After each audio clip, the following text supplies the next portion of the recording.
बिस्मिल्लाहिर्रहमानिर्रहीम रब्बिश्रह ली सदरी वयस्सिर ली अमरी वहलुल उक़दतम मिन लिसानी यफ़क़हू क़ौली अम्मा बअद फ़क़द क़ाल सुब्हानहू व तआला इहदिनस सिरातल मुस्तक़ीम। सल्लल्लाहु अलैहि मुहम्मद व आले मुहम्मद।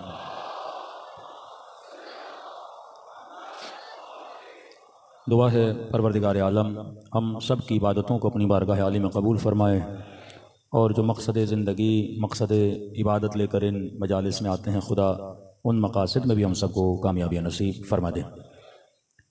रोज़ाना आपकी खिदमत में अर्ज़ कर रहे हैं कि हम सब अहले बैत अलैहिस्सलातु वस्सलाम के उस अज़ीम नेटवर्क का हिस्सा हैं जिन्होंने एक मज़बूत नेटवर्क बनाया हुकूमतों के मुकाबिल में कि एक ऐसा ज़माना जिसमें सरों की कीमत रखी जाती थी कि अगर ये अहले बैत का चाहने वाला है इसे मार दिया जाए। मैंने कल मौला के एक सहाबी की मिसाल दी, मुअल्ला बिन खुनैस असहाबे सिर था इमाम जाफ़र सादिक़ अलैहिस्सलातु वस्सलाम का।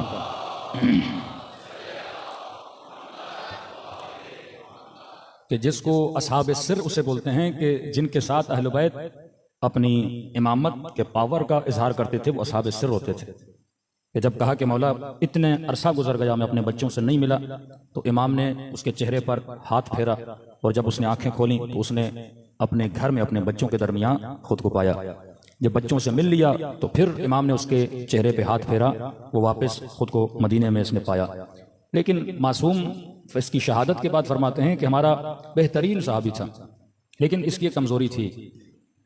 ये कमज़ोरी फरमाया नहीं होनी चाहिए क्योंकि जिस ज़माने में अहले बैत रहते थे उस ज़माने में ये कमज़ोरी शियान अहले बैत को नुकसान दे सकती थी। मौला कौन सी कमज़ोरी फरमाई? हमारे असरार को अहादीस को जो इसके सीने में था वो कभी कभी लोगों के सामने जाहिर करता था। और कहा कि उसी अमल की वजह से ये मकाम शहादत पर पहुंचा कि इसकी शहादत के बाद जो दूसरा इमाम ने अपना नुमाइंदा बनाया, शेख मुफीद कहते हैं कि वो 40 साल तक यानी ता ज़माने इमाम मूसा काज़िम और इमाम के बाद इमाम रज़ा के ज़माने तक भी वो इमाम का वकील रहा। तो शियों के लिए एक रेड अलार्म था कि अगर आप थोड़ा सा भी अपनी मोहब्बत का इजहार करोगे ऐसे ज़माने में तो वहाँ पे कत्ल किए जा सकते हो। तो इमाम ने फरमाया हम जो दुश्मन की जंग को बर्दाश्त कर लेंगे, लेकिन हमारा चाहने वाला अगर राज को फाश करेगा तो हमारा पूरा नेटवर्क क्या हो जाएगा? खराब हो जाएगा। अब एक आदमी का काम यही है कि वो इमाम के ज़माने में लोगों से वजूहात को जमा करता है। कोई ईरान से आके पैसे दे रहा है, कोई अहवाज से आके पैसे दे रहा है, मुख्तलिफ इराक से आके कोई पैसे दे रहा है। अब जो लोग पैसे दे रहे हैं लिहाजा उनके नाम भी लिखे होते थे कि इस मोमिन ने कितना दिया, ताकि अगले साल फिर उससे उतनी कलेक्शन होती थी। लेकिन जब इनको पकड़ा गया हुकूमत के सिपाहियों ने, और पकड़ा भी तब जब इमाम शिशुम हज के लिए गए थे और इतना टॉर्चर किया, लेकिन इन्होंने किसी भी शख्स का उनको नाम नहीं बताया। तो इमाम फरमाते इसकी मदह और तारीफ है, ये मकाम शहादत पर नाइल हुआ। लेकिन क्या करता था, ये तो 4 दुश्मनों के अंदर हो जाता था और दुश्मन अगर अमीरुल मोमिनीन को कुछ कहते थे या हमें कुछ कहते थे तो हमें दिफा में खड़ा हो जाता था और 4 फजाइल की आयतें पढ़ता था। उससे जाहिर हो जाता था ये किसका चाहने वाला है? हमारा चाहने वाला है। लेकिन कई ऐसे थे जिनका पता भी नहीं लगता था मासूम के चाहने वाले हैं, लेकिन अंदर से मासूमीन अलैहिस्सलातु वस्सलाम के लिए काम करते थे। सल्लल्लाहु अलैहि मोहम्मद वाले मोहम्मद पर। अब चंद नाम आपके सामने आज लूंगा, उसके बाद फिर मासूम के एक फरमान उसकी तफसील में जाना चाहूंगा। कि अजीब है कि तकरीबन 18 से 20 मासूम ने वकील रखे और 18 से 20 वकीलों का जो काम था वो एक था कि आप एक को वकील बनाते हो, कोई इंजीनियर हो, किसी को वकील बनाते हो, मसलन कोई दुकान में कपड़ा बेचता हो। लेकिन 19 के 19 इमाम के जो ये वकील थे या असहाब थे, सबका जो बिजनेस था वो एक था। मसलन पहला जनाब मुअल्ला खुनैस जो शहीद हो गए, अब्दुर्रहमान ये भी सर्राफ का, सर्राफ मतलब इनका मार्केट में एक्सचेंज की दुकान थी, यानी सारा काम पैसे की लेन देन इनकी होती थी। नसर इब्न कामूस जो इसके बाद बने उनका काम भी क्या था? एक्सचेंज का काम था। इस्माइल इब्न इमरान इनका काम भी एक्सचेंज का। जाफर इब्न हय्यान इनका काम भी सर्राफ का। यूनुस इब्न अम्मार इनका काम भी एक्सचेंज का काम था। खारिजा इब्न मोहम्मद इनका काम भी एक्सचेंज का। अब्दुर्रहमान सुलेमान इनका काम भी एक्सचेंज का। हसन इब्न अली इनका काम भी एक्सचेंज का। अली इब्न हकम, जनाब जुबैर, मोहम्मद इब्न अली, मूसा ताक इनका काम भी क्या था? एक्सचेंज का। मतलब जितने पैसे आते थे इनके पास और इमाम ने उनको वकील बनाया था जो काम ही किसका करते थे? एक्सचेंज का करते थे। मतलब दुश्मन का जर्रा बराबर भी इनके ऊपर शक नहीं जाता था, क्योंकि जो बंदा काम ही दिरहम और सिक्के का करता है। और बाज इमाम के साहब इतने मशहूर थे कि जैसे ये मौला के साहबी हैं मोमिन ताक, यानी ये हेड ऑफ द एक्सचेंज थे। एक्सचेंज की जो मार्केट थी उनके हेड थे। ये बड़ी आसानी से पहचान लेते थे ये सिक्का झूठा है, ये सिक्का असली है। तो जितना पैसा मासूमीन के पास आता था उन्होंने एक्सचेंज वालों को दे दिया था। अब दुश्मन अगर अटैक भी करता तो क्या बोलते? भाई पैसा किसका है? एक्सचेंज का है। इल्जाम मासूम की तरफ नहीं जाता था, और वहां से पैसे की गर्दिश होती थी, और ये पूरा तशय्यो का नेटवर्क उस तरीके से चलता था। यानी उस जमाने में मासूम ने एक तरह से इस्लामिक बैंकिंग बनाई हुई थी। किसी ने 100 दिरहम दिए, किसी ने 200 दिरहम दिए, किसी ने 400 दिरहम दिए, उनको जमा करते थे। फिर इन्हीं लोगों को मासूम तिजारत की इजाजत भी देते थे कि मसलन पहले वाले ने कपड़े की दुकान खोली, उसकी आमदनी से शियों को मदद करते थे। अजीब है, कहते हैं 7वें इमाम के जमाने में, हारून का जमाना, कि हुकूमत गरीबों की मदद करती थी, और वक्त के हाकिम के पास अगर कोई गरीब जाता था। अब ये वो जमाना है कि अरब कम हो गए, अजम ज्यादा हो गए। इतने इन्होंने मुल्क फतह किए कि बार्सिलोना तक इस्लाम फैल चुका, चीन के बॉर्डर तक इस्लाम फैल चुका। अरब की तादाद कम हो गई, अजम की तादाद ज्यादा हो गई, लिहाजा ये आते थे मदद के लिए, तो वक्त हाकिम इनको सब्सिडी देता था, मदद करता था। इमाम मूसा काज़िम के जमाने में हाकिम जब मदद करता था तो 15 दिरहम देता था, और यही लोग 7वें इमाम के पास जाते थे तो इमाम 150 दिरहम इनकी मदद करते थे। क्या आज अगर कैलकुलेट किया जाए तो तकरीबन 650 ग्राम सोना बनता है। यानी मौला ये नहीं कि उनको चवन्नियां दे मदद करें, नहीं, इतने पैसे देते थे, उस पैसे से वो अपना रोजगार भी चलाएं, अपना बिजनेस भी चलाएं। जब ये मासूम एक राज बता रहे हैं कि अगर मुआशरे में अपने तशय्यो के नेटवर्क को मजबूत करना चाहते हो तो सबसे पहले मुआशरे की गुर्बत को मिटाओ। एक इंसान के पास खाने के लिए पैसे नहीं, आप कहते हो रोजा रखो, वो अपने रात के खाने के लिए परेशान है, मैं उसे नमाज का दर्ज दूं, मैं उसे दीन का दर्ज दूं, मैं उसे हिजाब का दर्ज दूं, पर मैं दीन तब तक नहीं फैला सकते जब मुआशरे की इकोनॉमी को क्या करो, मजबूत करो। सल्लल्लाहु पढ़े मोहम्मद वाले मोहम्मद।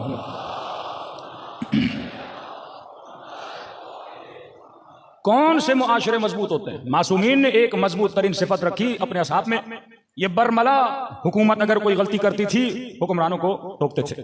जैसे हम आज अपनी सियासत में बोलते हैं प्रेशर ग्रुप, अपने असहाब के जरिए से आपके छठे इमाम ने प्रेशर ग्रुप बनाया।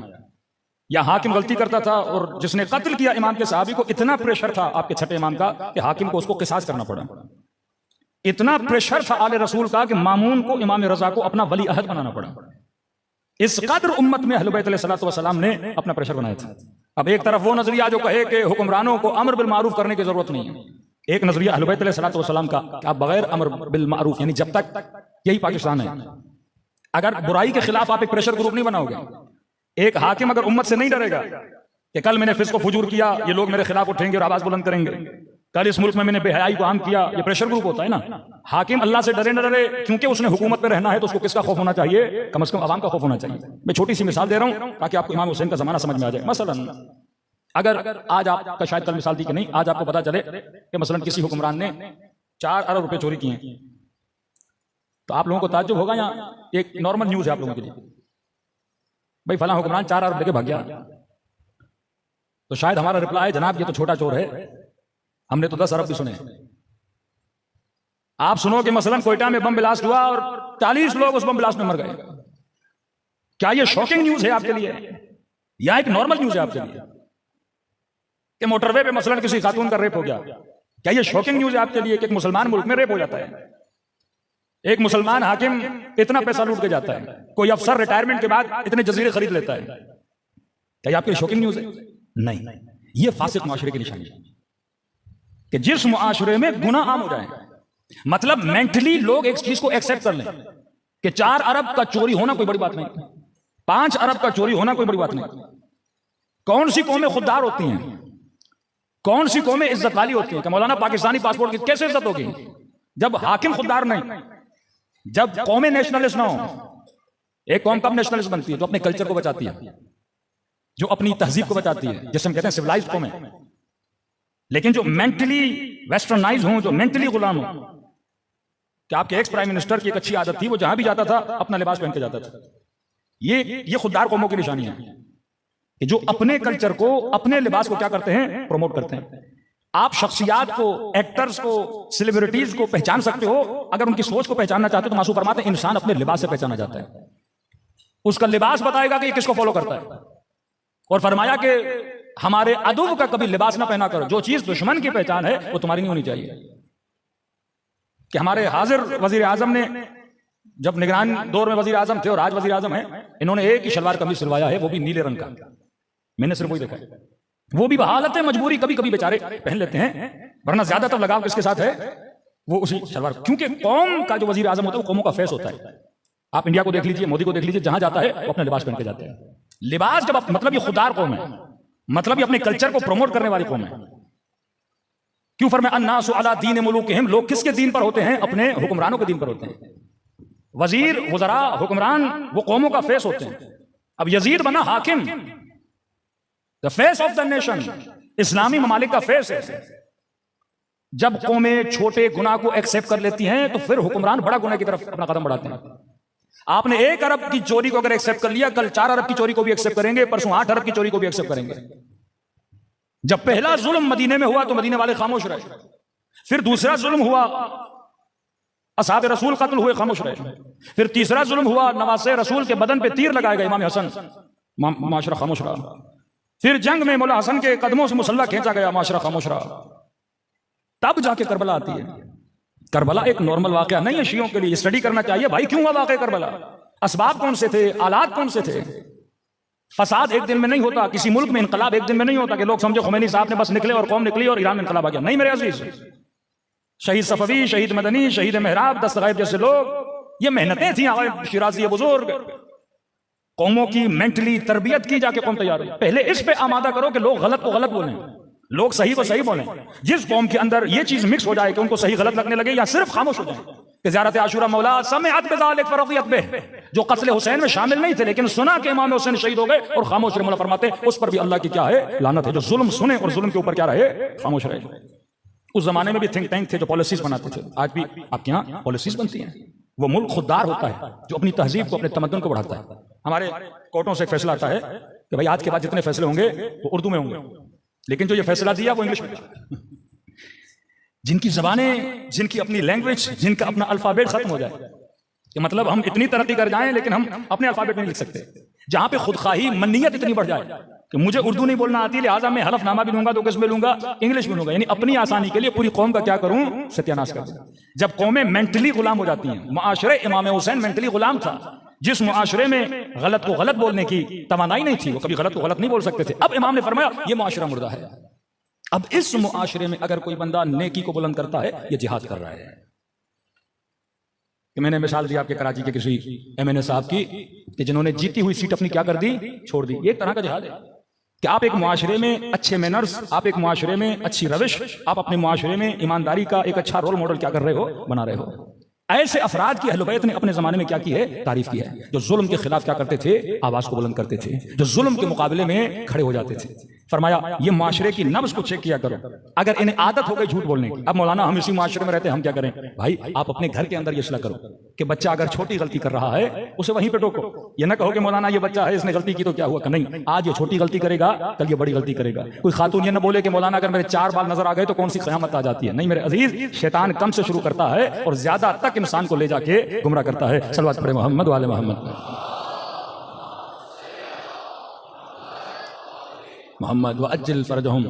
एक अच्छी साइन है कि मसलन आपके माशरे में किसी हुक्मरान को ये गुनाह नॉर्मलाइज कैसे होता है। मसलन बता रहा हूं, आपके यहाँ कोई ड्रामा दिखाया जाएगा, ड्रामे में दिखाया जाएगा कोई एक्टर शराब पी रहा है, नीचे एक सबटाइटल आएगा कि शराब पीना हराम है, बच्चे ये सीन ना देखें, बच्चों के लिए मना है। भाई फिर दिखा क्यों रहे हो?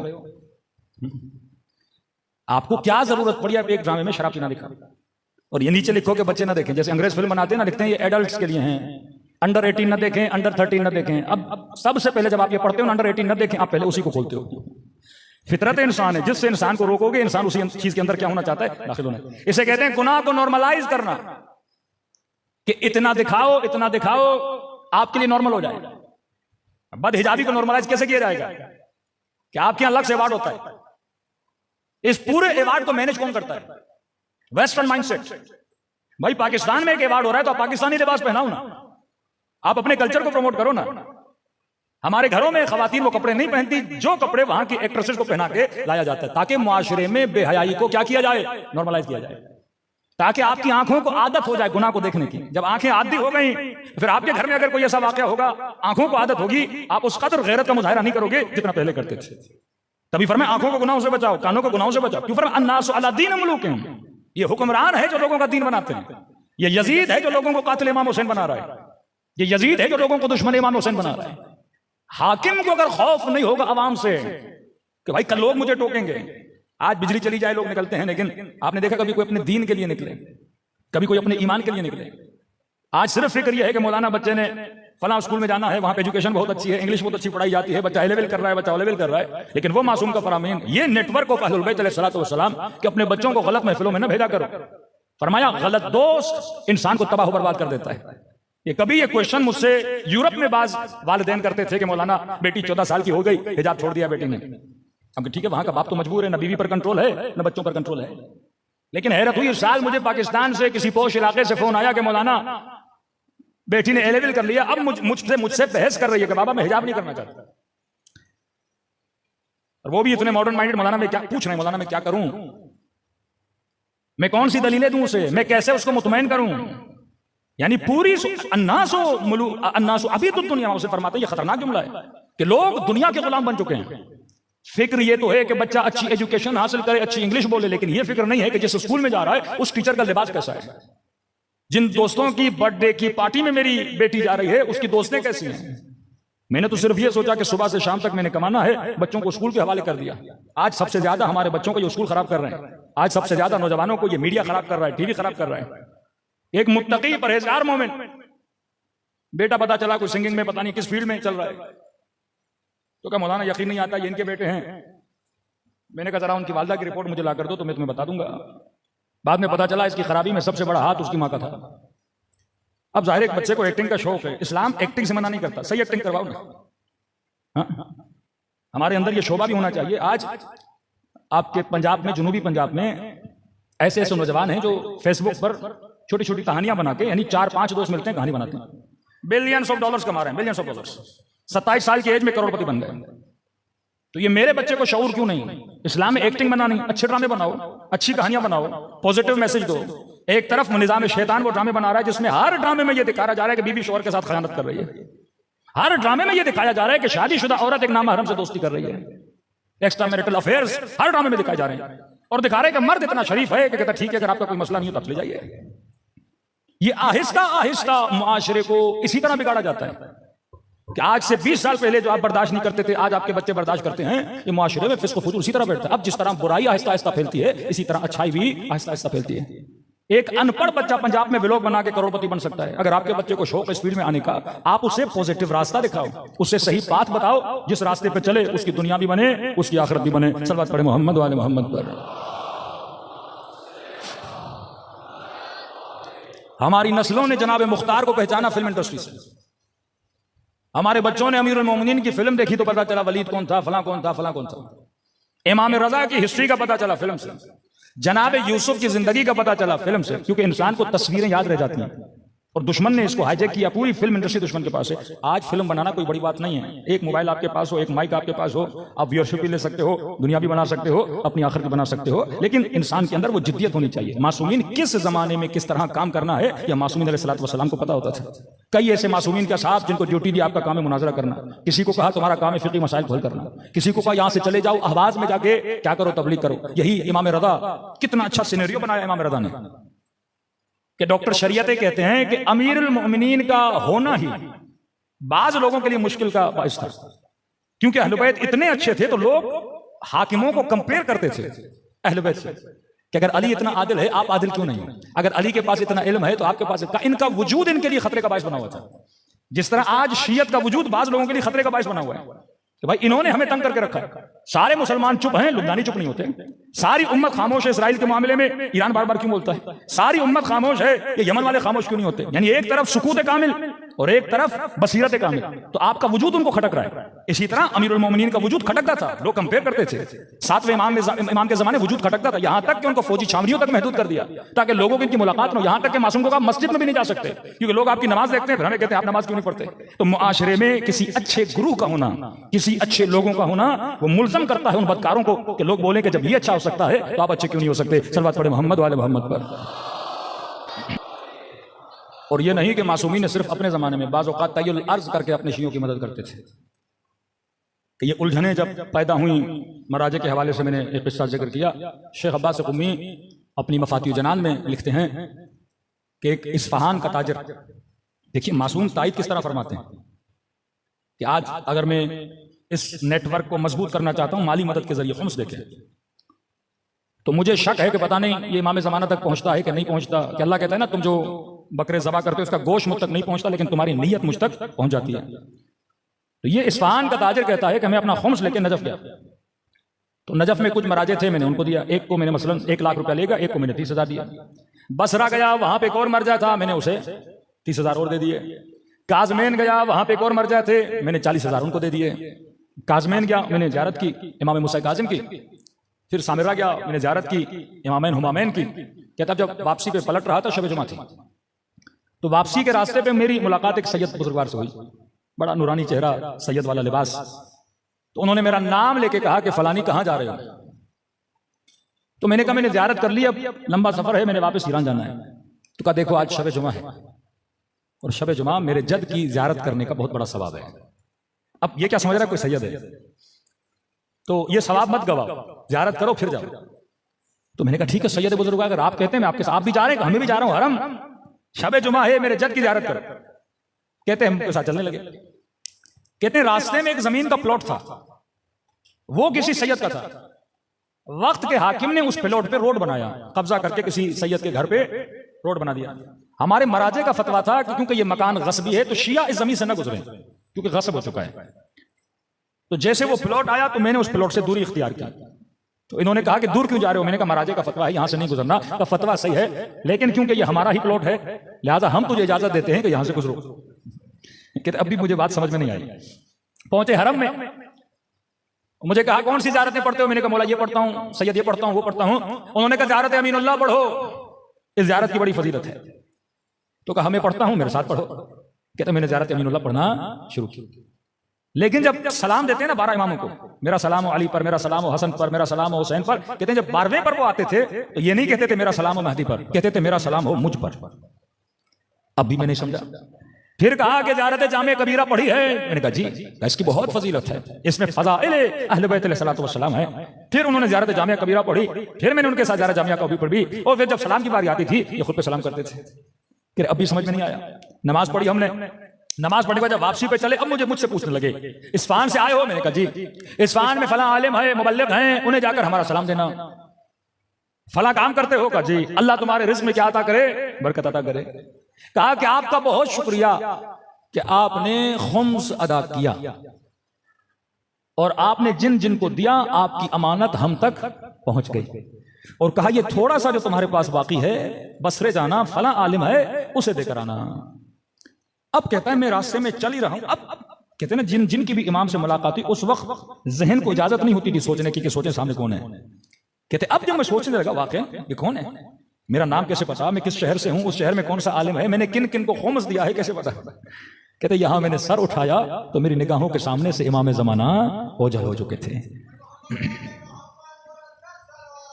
अल्लाहुम्मा सल्ली अला मुहम्मद। ये असहाब अहले बैत अलैहिस्सलातु वस्सलाम जिनके अकीदों को तबलीग के जरिए से अहले बैत ने इतना मजबूत किया कि जनाब सईद इब्न जुबैर का वाक़या आप सबने सुना होगा कि हज्जाज इब्न यूसुफ ने इनका गला काट दिया, लेकिन चेहरे से मुस्कुराहट नहीं गई, क्योंकि इसका अकीदा क्या था, मजबूत था। आज एक जवान जब तंगदस हो जाता है, क्या हमारे इमाम ज़माना पर अकीदा इतना मजबूत है? क्या हम जब बेराह रवी पे जाते हैं अल्लाह पे इतना भरोसा मजबूत है? ईरान का एक ड्राइवर जो कहता है मैं ट्रक चलाता था, पहले जमाने में मशहद में बर्फबारी बहुत शदीद होती थी। कह रहे मशहद से ट्रक चला के मैं तेहरान की तरफ जाना चाहता था, तो शदीद रास्ते में बर्फबारी हुई, इतनी बर्फबारी के जो गाड़ी के वाइपर थे वो भी काम करना तकरीबन छोड़ गए। मैंने अपने ट्रक को साइड पे लगाया और मैंने सोचा कि जब बर्फ थम जाएगी उसके बाद मैं रास्ते पर आगे बढ़ूंगा, लेकिन कहता नहीं, बर्फ थमने वाली नहीं थी और ज्यादा बर्फबारी शदीद हो गई। यहां तक कि मैंने नोट किया कि रास्ते पर जितनी गाड़ियां आ रही थी उन गाड़ियों ने भी आना छोड़ दिया। अब बीच सहरा में, मशहद और तेहरान का सफर बहुत लंबा है और 80% ये रास्ता सहराई रास्ता है। कहते मैंने कहा कोई बात नहीं, अभी भी कॉन्फिडेंस था कि कुछ भी नहीं होगा, बर्फबारी थम जाएगी। मैंने गाड़ी को बंद नहीं किया, कहीं ऐसा ना हो कि इंजन ठंडा पड़ जाए फिर इंजन स्टार्ट ना हो। लेकिन चंद मिनट के बाद मैंने देखा कि इंजन ने आवाजें करना शुरू कर दी, जैसे इंजन भारी हो गया है। एक बार भारी हुआ, 2 बार भारी हुआ, फिर भी मैं परेशान नहीं हुआ, क्योंकि मुझे सारा मैकेनिक का काम आता था। मैंने कहा बंद भी हो गया तो मैं स्टार्ट कर लूंगा। लेकिन कहता 3-4 मरतबा इसने आवाज किया और चौथी मरतबा इंजन बंद हो गया। कह रहा अब परेशानी शुरू हो गई, खौफ शुरू हो गया, क्या होगा मेरा। मैं जल्दी से उतरा, पाना उठाया और जहां जहां तक हो सकता था मैंने इंजन को देखा, इंजन भी सही सालिम था, हर चीज मैंने चेक की। गाड़ी को स्टार्ट करना चाहा, गाड़ी स्टार्ट नहीं हुई। इतने में कहता है मैं गाड़ी के कमरे में आके बैठ गया। बस ये था कि अंदर बर्फ नहीं आ रही थी, लेकिन सर्दी वही थी जो बाहर वाली सर्दी थी। अब कहता है मौत की याद आने लगी मुझे। मैंने कहा ड्राइवर अब तो तू मर गया, इतनी सर्दी, सामने से कोई गाड़ी नहीं, इंजन भी बंद हो गया। और आहिस्ता आहिस्ता मैंने महसूस किया कि मुझ पर गुनूद की तारी हो रही है। मैं समझ रहा था कि ये गुनूद की नींद की नहीं है, अगर आंख लगी तो यहां मैं मर जाऊंगा। कहा ना कहीं अपनी नस्लों के जहनों में इमामत के नजरिए को मजबूत करोगे तो ये बच जाएंगे। कहते अचानक किसी मजलिस में किसी मौलाना का जुमला सुना था कि शियो हम वो हैं जिनका इमाम जिंदा है। तो कहते मैंने 3 मरतबा ज़बान से जुमला का या साहिब ज़मान अदरिकनी, मौला मेरी मदद को आइए, मौला मेरी मदद को आइए। कह जब ये कह रहा था तो शायद हमारे बरादर ये सवाल करें कि इसने या अल्लाह मदद क्यों नहीं बोला। कहता मैंने ये नहीं बोला या अल्लाह मेरी मदद कर, मैंने कहा या साहिब ज़मान अदरिकनी। खुद ही कहता है, कहता मुझे शर्म आ रही थी कि मैं अल्लाह से मदद मांगूंगा। तो किस बात पे? कहता एक तो मैं नमाज का पाबंद नहीं था, दूसरा ये मेरे अंदर एक गुनाह है कबीरा की बीमारी थी।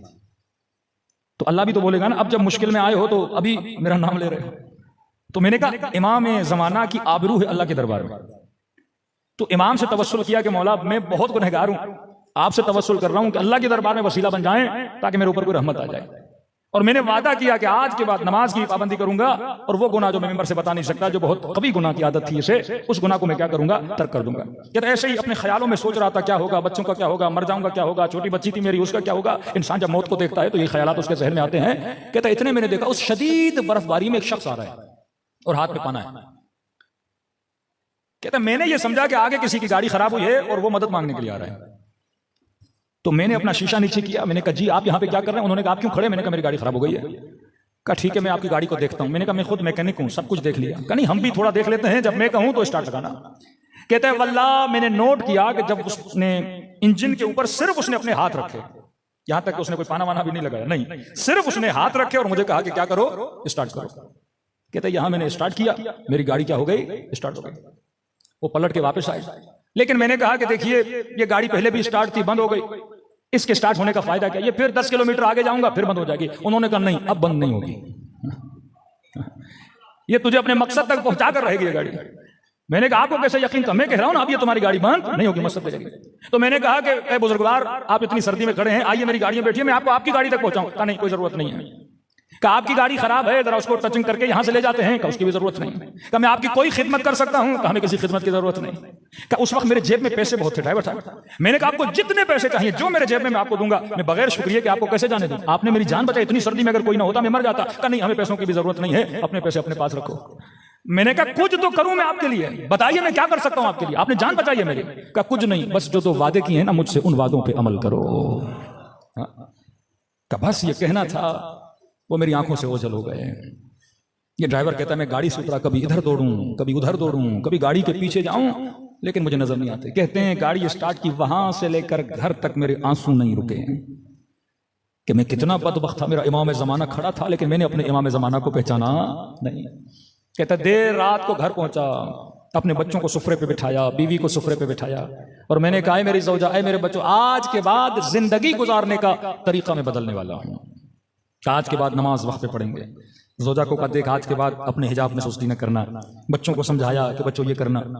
का मेरी बीवी इतनी खुश हुई, कहने लगी कि मैं तो कब से चाहती थी तू दीनदार बने, लेकिन तू दीनदार नहीं बनता था। लेकिन ये बता तेरे अंदर तब्दीली कैसे आई? इसने वाकया सुनाया कि इमाम ज़माना मुझे नजर आए थे, मौला ने मेरी जान को बचाया। कहता जब ड्राइवरों के बीच में गया, या अजान का वक्त हुआ, सारे ड्राइवर चले गए खाना खाने। मुझे कहा तू भी चल खाना खा। मैंने कहा नहीं, पहले मैं नमाज पढ़ूंगा, बाद में खाना खाऊंगा। ताज्जुब करने लगे, आज तू बड़ा मुत्तकी बन रहा है, आज तू बड़ा परहेजगार बन रहा है। ताने देने लगे इतने दिन तू क्या करता था, आज कैसे बन गया? ये मेरा कमाल नहीं है, ये फर्जंद ज़हरा का कमाल है। तो कभी कभी इस तरह से जिनके अकीदे बातिन में मजबूत होते हैं, अहले बैत ज्यादा अकीदों को मजबूत कराने के लिए अपनी ज़ियारतें करवाते हैं। सलवात पढ़े मोहम्मद वाले मोहम्मद।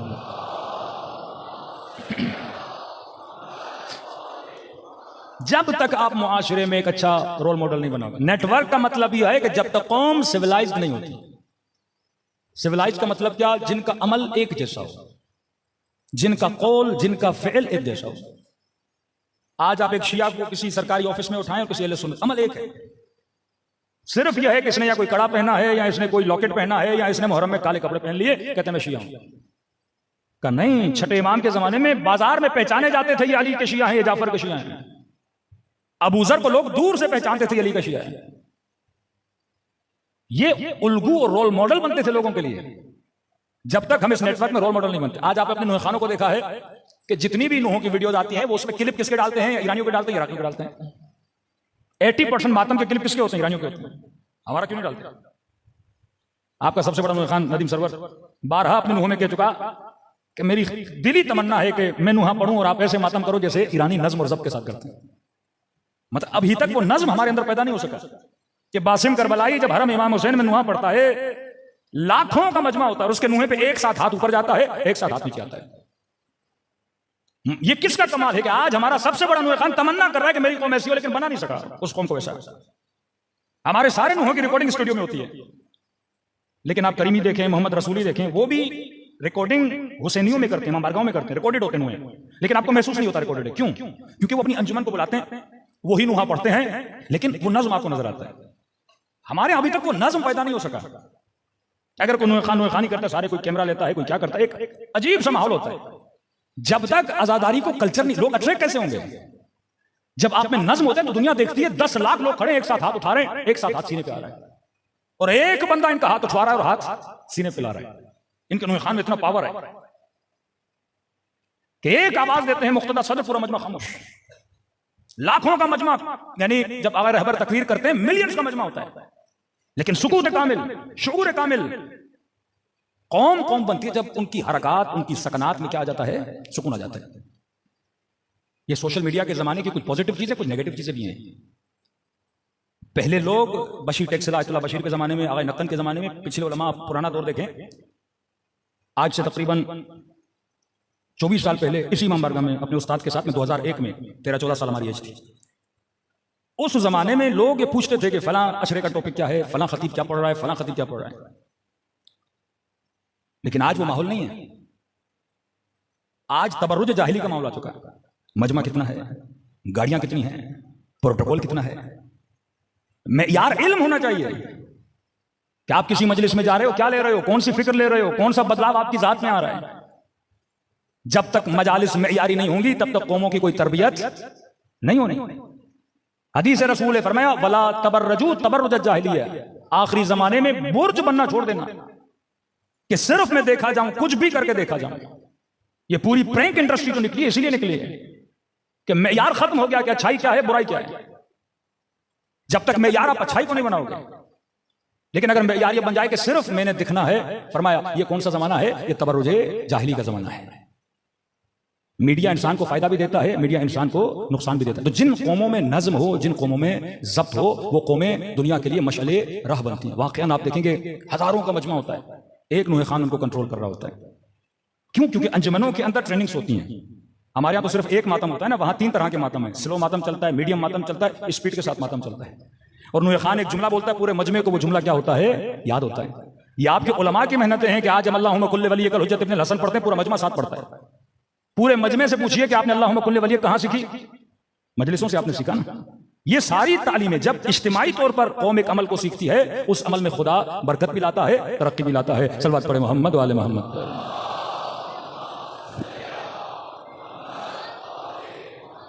तभी फरमाया सबसे ज्यादा जिम्मेदारी अगर मुआशरे में किसी की है, वो सेलिब्रिटीज की जिम्मेदारी है। यही सेलिब्रिटीज मुआशरे को तबाह भी करती हैं, मुआशरे को बनाती हैं। सेलिब्रिटी यानी जो इंसान मशहूर है, शोहरत वाला है, क्योंकि मशहूर है लोग इसको कॉपी करते हैं। अब अगर ये कोई बुरा काम करेगा, लोगों में बुराई फैलाई जाएगी। अगर ये अच्छा काम करेगा, लोगों में अच्छाई फैलाई जाएगी।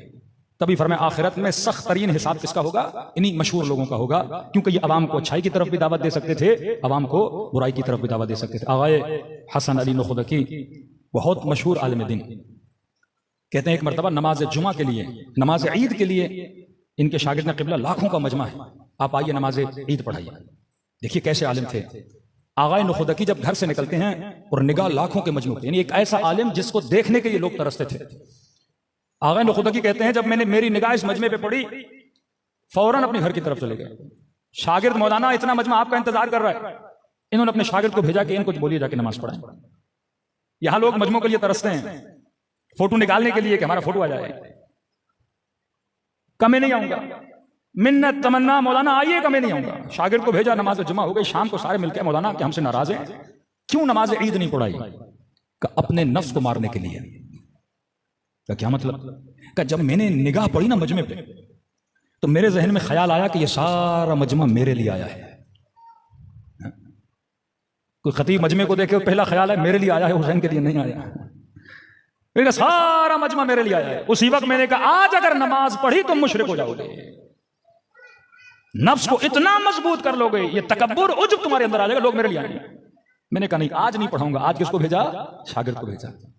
ये है नुखदकी कि इमाम रजा किसी मोमिन के ख्वाब में आते हैं कि मौला मेरी हाजत, इमाम फरमाते हैं नुखदकी के कब्र पे जाओ और दुआ मांगो, खुदा उसकी खातिर तुम्हारी दुआ को कबूल कर लेगा। ये मकाम इस मरजा अहले बैत का, क्योंकि इनके अंदर अखलाकी सिफात थी। इमाम खुमैनी मिंबर पर जाते हैं और खुद की तंबीह करते हैं उस मिंबर पर, कई लोगों वाय हो मुझ पर अगर मैं ये सोचूं ये मजमा मेरे लिए बैठा है, क्या तुम्हारे दिलों में अगर खुदा ने मेरी मोहब्बत भी डाली है वो अल्लाह की वजह से है, कि अगर मेरा एक ऐब तुम लोगों के सामने आ जाए तो मेरी इज्जत एक दिन में खुदा मिलिया मेट कर सकता है। अजीज बनाने वाला खुदा, जलील बनाने वाला खुदा। और यही इताअत करबला के मैदान में अब्बास अलमदार इमाम हुसैन की करते हैं कि ये जुमले अहले बैत अलैहिस्सलातु वस्सलाम फरमाते, जब नहर फुरात से गाजी अब्बास पानी लेकर आ रहे थे, एक जुमला कहा, क्या है फौज अशकिया, अगर तुम मेरे दोनों बाजुओं को भी काट लो, मैं अब्बास अपने दीन को नहीं छोड़ूंगा। आगा आली बहुत बड़े खतीब है ईरान के, कहते मैंने बड़ा सोचा कि दुश्मन बाजू काटना चाह रहे हैं और अब्बास कह रहे हैं कि खुदा की कसम मैं अपने दीन को नहीं छोड़ूंगा। कि हमारी नजरों में दीन क्या है? नमाज। हमारी नजरों में दीन हज। हमारी नजरों में दीन सोम सलात और ज़कात। लेकिन यहां मामला ना नमाज का था ना ज़कात का, किस चीज का मामला था? गाजी क्यों कह रहे हैं कि अगर मेरे बाजू भी काटो मैं अपने दीन को नहीं छोड़ूंगा? कहा कि देखा जाएगा कि गाजी अब्बास के हाथों में क्या था। क्या जब नजर पड़ी तो अब्बास के हाथों में पानी का मशकीज़ा था और पूरी कोशिश कर रहे थे कि तीर आंख पे लगे पर मश्क न लगे, बाजू कटे पर मश्क न गिरे, खेमे तक कुछ भी हो जाए मेरा बदन जख्मी होता है लेकिन मश्क न गिरे। तो कहा कि समझ नहीं आई, पानी का मश्क अब्बास का दीन कैसे बना? पानी कभी दीन बनता है कि आप कहो कि मैं अपने इस दीन को नहीं छोड़ूंगा? का पानी भी दीन होता है? तो उलमा ने लिखा पानी का मश्क दीन नहीं था, क्योंकि हुसैन ने कहा था पानी लाओ। हुक्म इमाम दीन है। मौला कहना 10 मिनट यहां बैठो, ये दीन है। मौला कहे आंखें बंद करके खड़े हो जाओ 1 घंटा, ये दीन है। कि अब्बास हुक्म हुसैन को दीन मान रहे हैं और जब मश्क पे तीर लगाना तो ये दुआ किया, खुदा अब नहीं चाहता मेरा लाशा खैमों तक चला जाए। इताअत कितनी! कहते हैं 2 मुहर्रम को फौज अशकिया ने कहा कि खैमों को हटाया जाए नहर से। कहते हैं जैसे ऑर्डर आया, गाजी अब्बास से पैसालार थे, हजरत अब्बास ने अपनी तलवार से एक लाइन खींची और फरमाया अगर किसी में जुर्रत है जब तक मैं जिंदा हूं इस लाइन को पार करके दिखाए। लिखने वाले लिखते हैं चेहरे पे इतना जलाल के खून जमा पड़ा है अब्बास के चेहरे पर, आस्तीनों को पलटा हुआ है और तलवार हाथ में ली हुई है कि है किसी में जुर्रत के आगे आए। सैयदा ज़ैनब फरमाती इमाम हुसैन अचानक मेरे खेमे में आए और चेहरे से ऐसे लगा कि इमाम हुसैन थोड़े परेशान हैं। मैंने कहा भाई हुसैन क्या हुआ?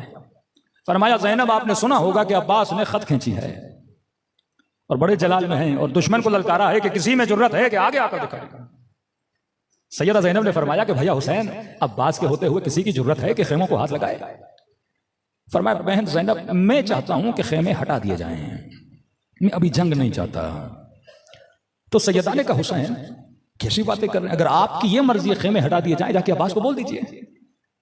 आज तक हुआ कि आप कुछ चाहें और अब्बास न करे।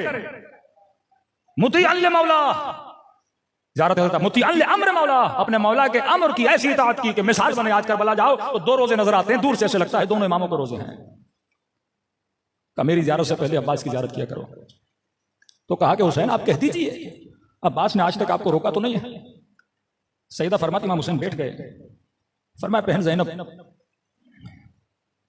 जब हसन के जनाजे पे तीर चले थे मेरे अब्बास को इतना जलाल था, तलवार निकाली कि बस हुसैन मुझे इजाजत दीजिए। मैंने फौरन बाजुओं को रोका था। मैंने कहा अब्बास अभी नहीं, करबला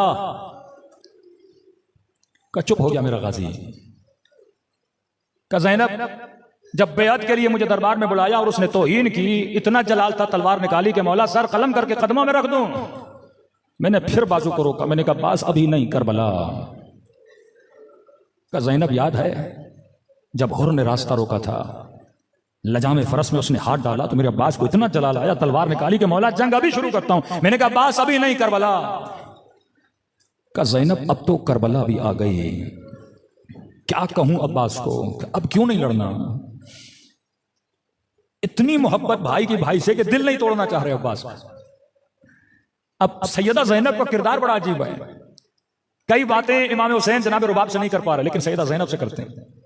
कहते नहीं नन्ना सा लाशा जब इमाम हुसैन लाए तो बीबी रुबाब जाके खेमे के कोने में बैठ गई कि कहीं ऐसा ना हो इमाम हुसैन को मेरा सामना करना पड़े और ये सोचें कि माँ को क्या बताऊं। फिर जाते थे सैयदा ज़ैनब से बातें करते थे अपने मन को हल्का करने के लिए। सैयदा ने कहा हुसैन आप ना घबराइए, मैं अब्बास से बात करती हूँ। इमाम हुसैन चले गए। बीबी ज़ैनब ने कहा अम्मा फिजा मेरे गाजी को बुलाओ। जनाब फिजा फरमाती हैं मैंने दूर से खेमे के दर से गाजी अब्बास को पुकारा। कहती हैं बड़े जलाल में खड़े थे कमरे बनी हाशिम, आस्तीनों को पलटा हुआ, माथे पे पसीना बह रहा है, माथे पे सुर्खी और जलाल है कि दुश्मन को ललकार रहे हैं, आओ और आगे आकर दिखाओ। और जैसे फिजा कहती है मैंने आवाज दी, समझ गए कि मुझे अहले हरम में से कोई बुला रहा है और मुझे इशारा कि अम्मा फिजा वहीं रुके रहे, मैं खुद आता हूं। फिजा फरमाती है जैसे अब्बास आ रहे थे ना तो आस्तीनों को सीधा कर रहे थे, यहां तक कि खेमे के दर पे पहुंचे, माथे से पसीने को पहुंचा। थोड़ी देर खड़े हुए कि अब्बास का जो जलाल हो जाहो चलाले वो बैठ जाए। तो बिल्कुल खेमे के दर पे ऐसे खड़े हुए जैसे छोटा बच्चा अपनी मां के सामने खड़ा होता है। इतना अदब अब्बास के वजूद में, ये चाहते इमाम ज़माना हमसे। इतनी इताअत अब्बास में, बहन है लेकिन इताअत देखिए। बड़े धीमे लहजे में वहां जलाल में बात कर रहे थे, पसीना पहुंचा, आस्तीनों को सीधा किया और कहा कि आकाज़ादी आपने मुझे बुलाया। बीबी ज़ैनब ने कहा अब्बास अंदर आओ। कितने जानू में अदब लगा के सैयदा के सामने बैठे, जी मेरी आकाज़ादी। कहा अब्बास दुश्मन ने ललकारा है। कहा जी आकाज़ादी मैंने खत खींच दी है, आपको घबराने की जरूरत नहीं। किसकी जरूरत अब्बास के होते हुए खेमों पे हमला करे? जब तक मैं जिंदा किसकी जरूरत हुसैन पे आंच भी आए। बीबी ज़ैनब को बड़ा प्यार आया। कहा अब्बास बहन कुर्बान जाए तुझ पे। अब्बास देखो मैं जानती हूं तुझे बड़ा जलाल है, लेकिन देखो हुसैन चाहते हैं कि खेमे हटा लिए जाए। अब्बास तेरा गुरूर है, अब्बास तूने खत खींची है। मैं ये नहीं कहती कि तू जा खत मिटा, नहीं तू खेमे में बैठ, मैं अकबर को भेजती हूँ, मैं कासिम को भेजती हूँ, वो जाके खत मिटाएंगे, खेमे हटाएंगे। तुझे दुश्मन का सामना भी नहीं करना पड़ेगा कि अब्बास ने ललकारा था, कहीं शर्मिंदगी हो कि आकाज़ादी मैंने तो चैलेंज किया है। क्या तू बैठ जा, मैं अकबर को भेज देती हूँ। फिजा कहती है मंजर देखकर मैं रो पड़ी कि गाजी फौरन खड़े हुए, कहने लगे आकाज़ादी अब्बास का गुरूर क्या होता है, अब्बास की मर्जी क्या होती है। औना मोहम्मद क्यों जाएंगे, अकबर क्यों जाएगा? अगर मेरा हुसैन चाहता है अपने हाथों से खत मिटाऊंगा।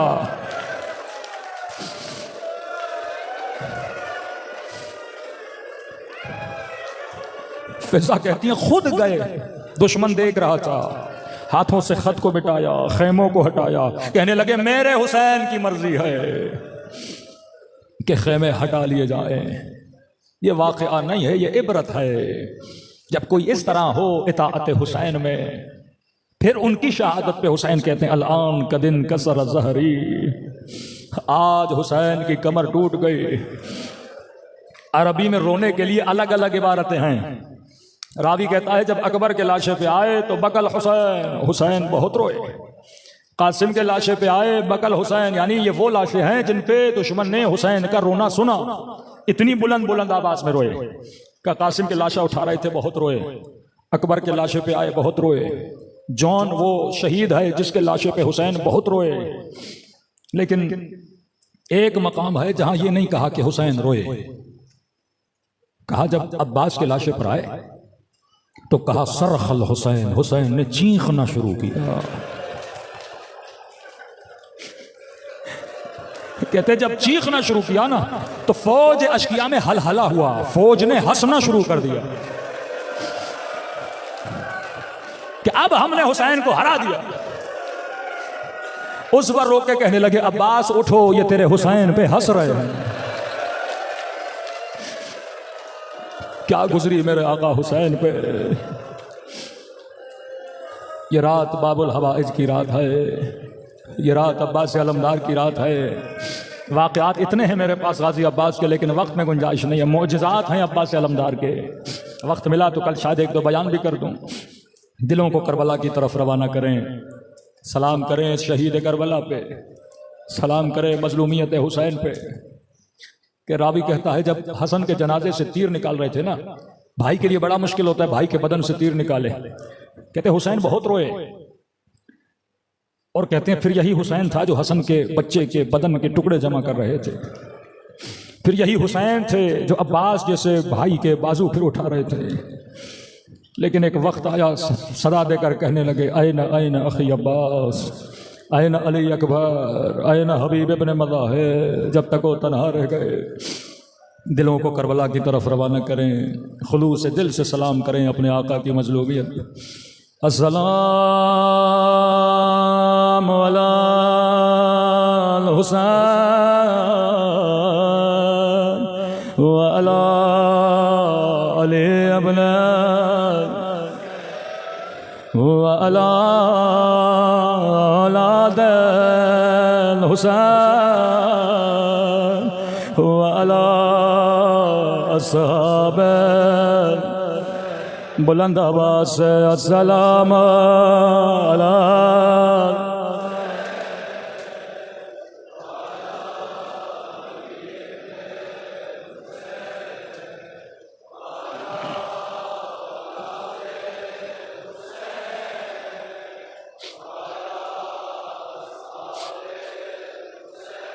बुलंद आवाज़ से अस्सलाम अलल हुसैन व अला अली इब्न व अला औलादल व अला अस्हाब। आवाज़ थोड़ी बढ़ा दें सब मिलके। अस्सलाम अलल व अला अली इब्न व अला औलादल हुसैन व अला अस्हाब। मेरा सलाम उस दर्द भरे मंजर पे जब हुसैन घोड़े से उतर के दो बाजुओं को उठाया, बाजुओं को चूम के कहा अब्बास मेरी कमर टूट गई।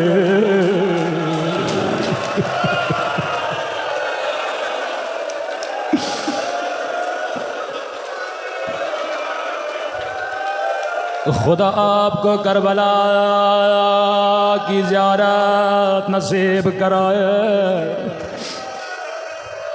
खुदा आपको अब्बास की ज़री दिखलाए। हरम के कुछ खादिम आयतुल्लाह कश्मीरी के पास गए, कहने लगे क़िबला कुछ मजदूरों का बंदोबस्त करें क्योंकि गाजी अब्बास की कब्र टूट गई है। आगाए कश्मीरी ने कहा मजदूर क्यों भेजूं, मैं खुद आऊँगा। ये मर जाए तकलीद सरदाब अब्बास में गए जहाँ असल कब्र मौजूद है। सर से अमामा उतारा, अपने पाँवों से जोराबें उतारी, तलबा के साथ मिलके कब्र अब्बास को बनाने लगे। किसी तालिब इल्म ने कहा मौलाना मेरा एक सवाल है, हमने सुना है मिंबरों से कि अब्बास जब घोड़े पे बैठते थे कद इतना बड़ा था कि पाँव जमीन पे लगते थे। का ये बताइए जिसका कद इतना बड़ा हो उसकी कब्र बच्चे जितनी क्यों है।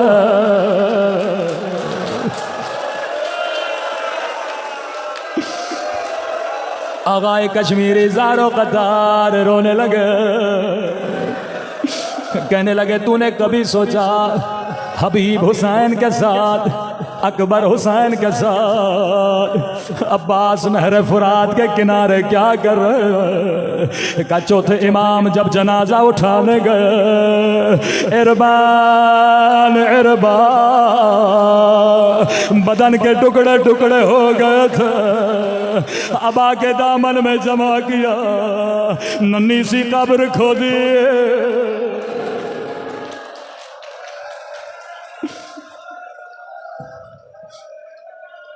मैं कुर्बान अब्बास की मजलूमियत में, इस मजमे में जितने भाई हैं, खुदा इनके बहनों के पर्दों की हिफाजत करे। शाम के बाजार में जब उम्मे हबीबा की निगाह कटी हुई गर्दनों पे पड़े, कहती है मैंने गर्दन देखे जो घोड़े की गर्दन से बंधे थे। रोकेगा बीबी ज़ैनब ये किसका सर? सैयदा ने कहा ये मेरे अब्बास का सर। बीबी सब सरनों के नेज़ा पे, ये घोड़े की गर्दन में क्यों है? कहा ये भी नौ के नेज़ा पे था, लेकिन जब निगाह मेरे खुले सर पे पड़े, ये बार बार जमीन पे गिर जाता था।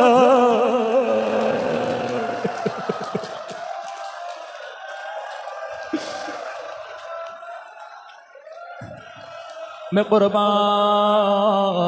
गैरत अब्बास पे मौला हुसैन की खिदमत में आए। मौला अब मुझसे सकीना का रोना देखा नहीं जाता।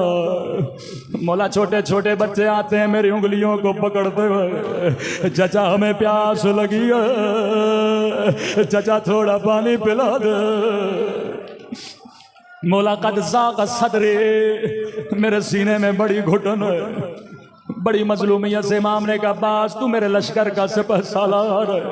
सर झुकाया, कहा मौला अब कोई लश्कर न रहा, मुझे इजाजत पानी लो। फरमाया अब्बास ज़ैनब को तुझ पे बड़ा नाज है, अगर ज़ैनब इजाजत दें मैं भी नहीं रोकूंगा। सीधा गए सैयदा ज़ैनब के खेमे में, आकाज़ादी इजाजत मांगने आया हूँ। उसी तरह सानू में अदब लगा के बैठ गए। सैयदा ने कहा अब्बास जानती हूँ क्यों आए हो, मैं ज़ैनब तुझे रोकूंगी नहीं, लेकिन अब्बास मेरी कुछ बातें सुनता जा। जी मेरी आकाज़ादे, अब्बास शहर कुफा था, बाबा अली की हुकूमत थे, मेरा काफिला शहर के बाहर रुका था। बाबा ने कहा हसन रात होने दो, लोगों को अपने घरों में जाने दो, बाजारें बंद होने दो, फिर मेरी बेटी ज़ैनब को लाना। अली ये मजमा तेरी गैरत को कुर्बान।